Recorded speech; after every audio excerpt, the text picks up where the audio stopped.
আমি যে ওয়ার্ডগুলোতে ঘুরলাম প্রচুর জনসমর্থন, তারা সত্যি ভয় রয়েছে।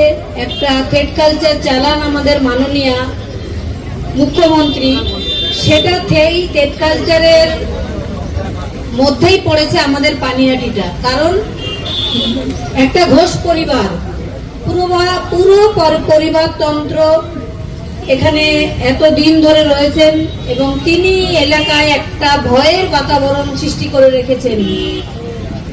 সেটা আমরা দেখেছিলাম আমার মেয়ের যেদিন 9 তারিখ, উনি এবং সোমনাথ দে এখনকার চেয়ারম্যান এবং সঞ্জীব মুখার্জি কিভাবে অনিয়ম করে বাবা মাদের তো অনুভূতি প্রবণ দ্রুত আমার মেয়েকে নিয়ে চুল্লিতে ঢুকিয়ে দিয়ে ওয়েলডান বয় বলেছিলেন। এটাও থ্রেড কালচারেরই একটা অংশ। এবং আমার মেয়ের মৃত্যুর যে আমরা বিচার পাওয়ার, সেটা যাতে আমরা না পাই, তদন্ত তথ্য প্রমাণ লোপাটের, এটাও একটা পার্ট। তো আপনারা সবাই জানেন, কিন্তু আমি আজকে যেটা বলবো, মেয়ের বিচার আমার আদালতেই হবে। আপনারা আমাকে ভোট দেবেন না, আপনারা নিজেদের দাবি তুলে ধরবেন। আমি জিতলে পানিহাটি জিতবে, পানিহাটি জিতবে মানে গোটা পশ্চিমবঙ্গ জিতবে।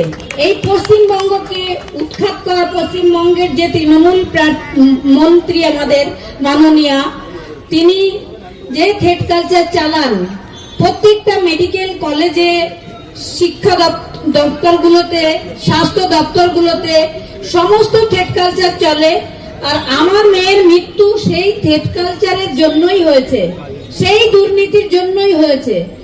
আমার মেয়ে যে দুর্নীতির পেন্ডুলামের একটা বাক্স খুলে দিয়ে গেছে, তার সেই দুর্নীতি আমি দমন করব। এটা আমার এই কেন্দ্রীয় মন্ত্রীকে পাশে নিয়েই আমার আবেদন থাকবে এনাদের কাছে।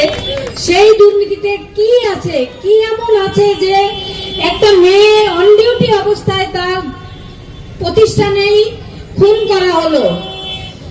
সেই দুর্নীতি তো আমাদের বার করতেই হবে। তারপরে রইল আমাদের পানিহাটির যে অব্যবস্থা। আমি এতটা জল দিয়ে হেঁটে এলাম, এখন কিন্তু বর্ষাকাল নয়, তবুও জল। তার মানে কোনো দিনও ওইখানকার জল বন্ধ হয় না, সবসময় রাস্তায় জল থাকে। মানে ওটাই পানিহাটি, জল দিয়ে হাঁটি আর কি আমরা। তো কেন এটা হবে? কেন ড্রেনেজ ব্যবস্থা ভালো থাকবে না? কেন এলাকা দুর্গন্ধময় হবে? এগুলো আপনারাই অভিযোগ করবেন। আমি সেই বার্তাটা নিয়ে বিধানসভায় যাব এবং পানিহাটিকে একটা রোল মডেল করব। এটাই আমার কিছু পাওয়ার নেই। আপনারা আমাকে সমর্থন করবেন।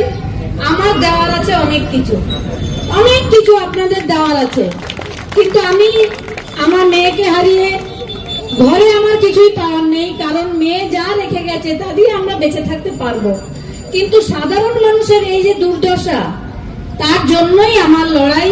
মেয়ের বিচার আদালত থেকে আমি পাবই, কিন্তু আপনারা যা দুর্দশাগ্রস্ত, আপনাদের কথাটা আমি যেন বিধানসভায় পৌঁছাতে পারি, তার জন্য আপনারা আমার হাতটা শক্ত করবেন আপনাদের ভালোবাসা দিয়ে। আপনাদের তো আমি কৃতজ্ঞ থাকবো। তবে ভয় পাবেন না, একদম ভয়কে জয় করতে হবে আমাদের, তবেই আমাদের সফলতা আসবে। নমস্কার সবাইকে, ধন্যবাদ।